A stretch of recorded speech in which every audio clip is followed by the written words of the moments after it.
আসসালামু আলাইকুম। তৃতীয় ওয়ানডের ম্যাচ অনুষ্ঠিত হচ্ছে, লাইভটা শেয়ার করুন সবাই। এমনিতেই আমরা সিরিজটা হেরে গেছি আমাদের ব্যাটিং ব্যর্থতার কারণে। সেই 2009 সালের কথা, 12 সালে, 11 সালের কথা আবারও আমাদের মনে করে দিল। সেই বিশ্বের ব্যাটিংয়ে বাংলাদেশ ব্যাটিং লাইন আপ এত বাজে হয়েছে বলার বাইরে। এরকম এত সুন্দর সুন্দর বড় বড় কোচ বাংলাদেশে এনে এখন বর্তমান বাংলাদেশের যেই অবস্থা, ব্যাটিং কোচ আর বোলিং কোচ আর সবচেয়ে বড়, সবচেয়ে দামি, আর সেই জায়গায় এই অবস্থা ব্যাটিং লাইন আপের।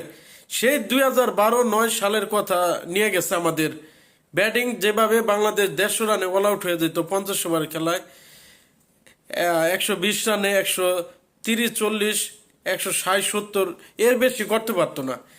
সেই পুরনো কথায় আবারও চলে আসলো বাংলাদেশ। মানে কি রে ভাই, তোরা আর কবে উন্নত হবি? তোদের কাছে কি আশা করা যায় কিভাবে? এটা আমার মাথায় আসতেছে না। ওরা কবে মানুষ হবে? দিন দিন মানুষ উন্নত হয়, দিন দিন মানুষ অভিজ্ঞতা হয়, আর ওরা দিন দিন নিচেই নামে। এই আজকে ভালো খেলছে, কালকে স্বাভাবিক একটু খারাপ খেলতেই পারে, তাই না? কিন্তু ওদের কোনো ধারাবাহিক নাই।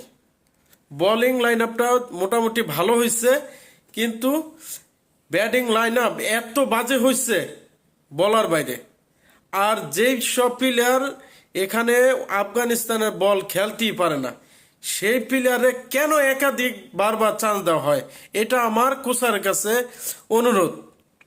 জাকির আলী ওয়ানিক, ওই এখন মুখে আমার ভাষা খারাপ হয় ওর চেহারা দেখলে, ওর দেহ বড় কথা বলতে নেই, আল্লাহ মাফ করুক, কিন্তু ওর কার্যক্রম তো ব্যাটিং পারস না বেটা, ব্যাটিং পারস না, খেলতে পারস না তুই।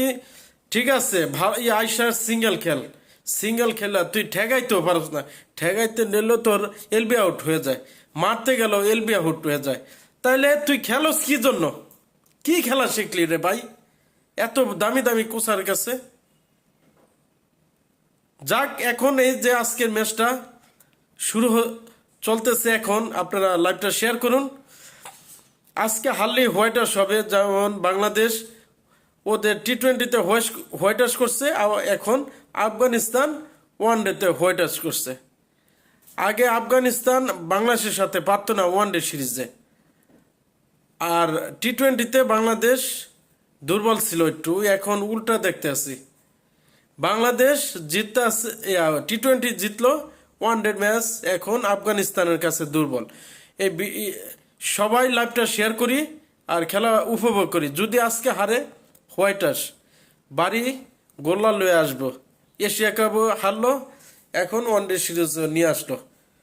তো সবাই ভালো থাকবেন, সুস্থ থাকবেন।